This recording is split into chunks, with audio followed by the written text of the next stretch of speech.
नमस्कार दोस्तों, आप सभी का स्वागत है हमारे YouTube चैनल श्री भक्ति पर। दोस्तों, आज हम इस वीडियो में जानने वाले हैं माँ के गर्भ में बच्चा क्या सोचता है, आत्मा कैसे प्रवेश करती है गरुड़ पुराण के अनुसार।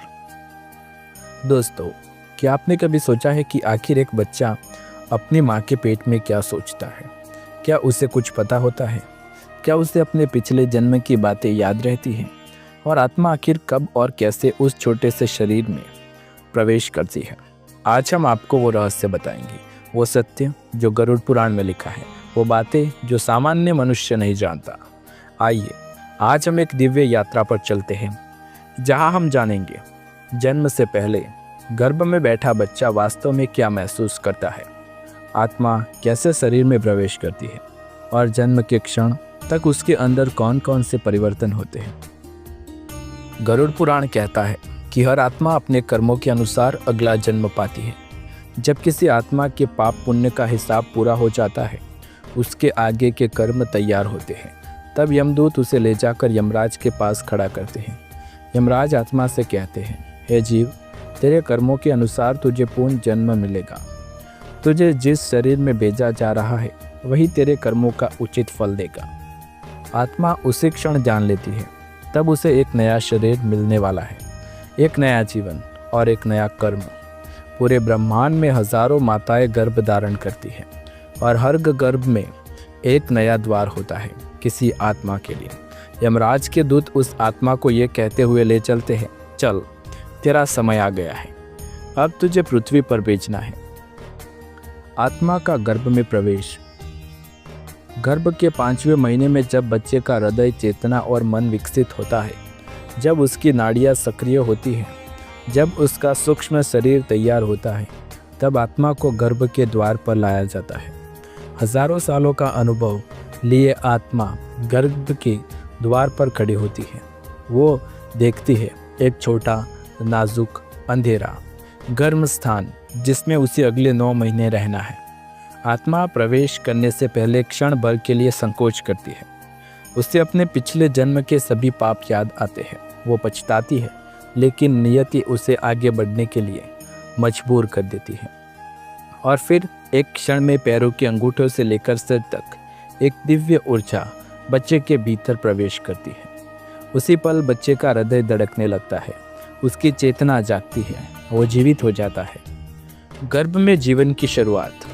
आत्मा प्रवेश करते ही अपने पिछले जन्मों की स्मृति वापस पा लेती है। वो सोचने लगती है, मैं कहाँ आ गई हूँ? ये अंधेरा कौन सी सजा है? मेरे साथ ऐसा क्यों हुआ? बच्चा गर्मी में तपता है। माँ जो खाती है वही रस उसे मिलता है। बच्चा कुंडलित बैठा रहता है, यानी कि उल्टा मुड़ा रहता है। चारों ओर अंधेरा और संकुचित वातावरण रहता है। वो धीरे धीरे समझ जाता है कि ये उसकी ही करने का फल है। बच्चे के मन के विचार, ये स्क्रिप्ट।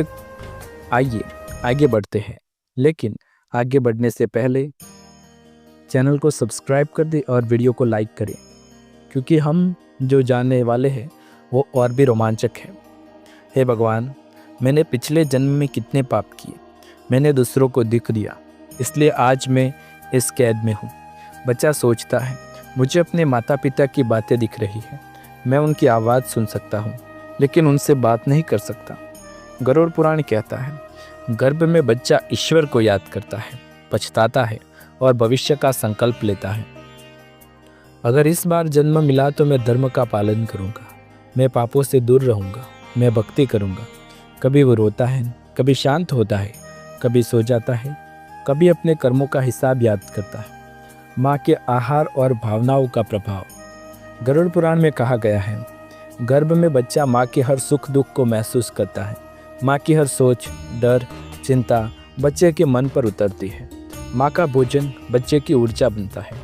अगर माँ आध्यात्मिक है, शांत है, तो बच्चा भी उसी गुण को ग्रहण करेगा। ये स्क्रिप्ट।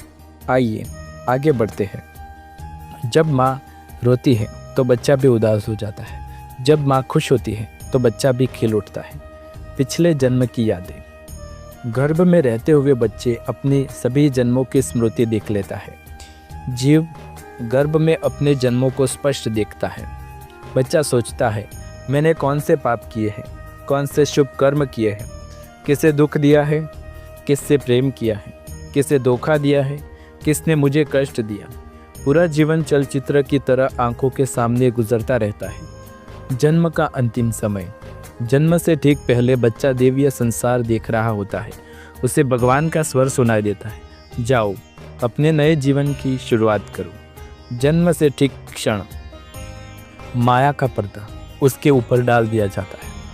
वो सब भूल जाता है, अपने जन्मों की स्मृतियाँ, अपने कर्म, अपने संकल्प और अपने दर्द। फिर शुरू होती है जीवन की नई यात्रा। बच्चा रोता क्यों है? जब माँ स्मृति हर लेती है तो आत्मा दुखी होकर रो पड़ती है।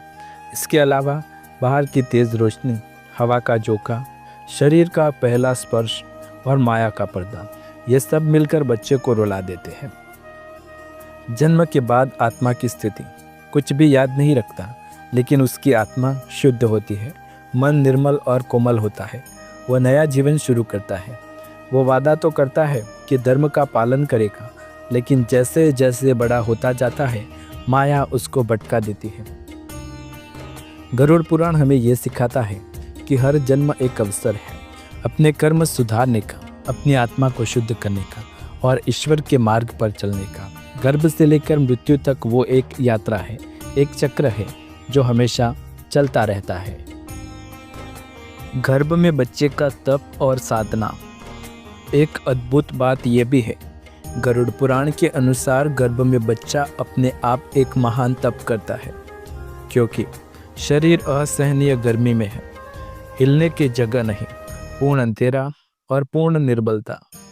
ऐसी अवस्था में आत्मा भीतर ही भीतर ईश्वर का ध्यान करती है। बच्चा सोचता है, हे ईश्वर, ये गर्भ तो मेरा तपोवन है, मैं इस अंधकार में भी तुम्हारा प्रकाश खोजूंगा। कभी वह कहता है, गर्भ में बच्चे को भगवान के दर्शन होते हैं। इस सत्य का महत्व बहुत गहरा है। इसका मतलब यह कि जन्म से पहले आत्मा बहुत शुद्ध होती है। मन में कोई छल नहीं, कोई द्वेष नहीं, कोई विकार नहीं। उसकी चेतना उच्च स्तर पर होती है, जैसे किसी संत की। माता पिता के व्यवहार का भविष्य पर प्रभाव। गरुड़ पुराण का एक महत्वपूर्ण सिद्धांत यह भी है, माता पिता का आचरण ही बच्चे का भविष्य गढ़ता है।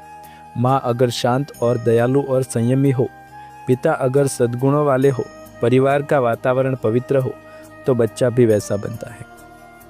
बच्चा गर्भ में ये महसूस करता है कि बाहर उसकी प्रतीक्षा कौन कर रहा है। अगर परिवार प्रेम से भरा है तो बच्चे की आत्मा में शांति आती है, और यदि घर में झगड़े, दुख या तनाव है तो वह उन तरंगों को गर्भ में ही ग्रहण कर लेता है। यही कारण है कि गर्भ में माँ जो भी सुनती है, जो बोलती है, जो सोचती है, जो पढ़ती है, वो सब बच्चे के व्यक्तित्व संरचना बना लेता है। गर्भ में बच्चे का सांसारिक बंधनों से संवाद। जब बच्चा गर्भ में होता है, पितरों की आशीष, परिवार की ऊर्जा, वंश की परंपराएं, वंश के संस्कार और कर्मों का अंश सब बच्चे तक पहुंचते हैं। इसलिए कहा गया है, बच्चा अपने से पहले आए हुए सभी जीवनों का दर्पण होता है। वो गर्भ में पितरों की पुकार महसूस करता है, उनके आशीर्वाद की ऊर्जा भी प्राप्त करता है। दर्शकों, यदि आपको हमारी ये वीडियो पसंद आए तो वीडियो को लाइक, शेयर, कमेंट करें। चैनल पर नए हैं तो चैनल को सब्सक्राइब करें।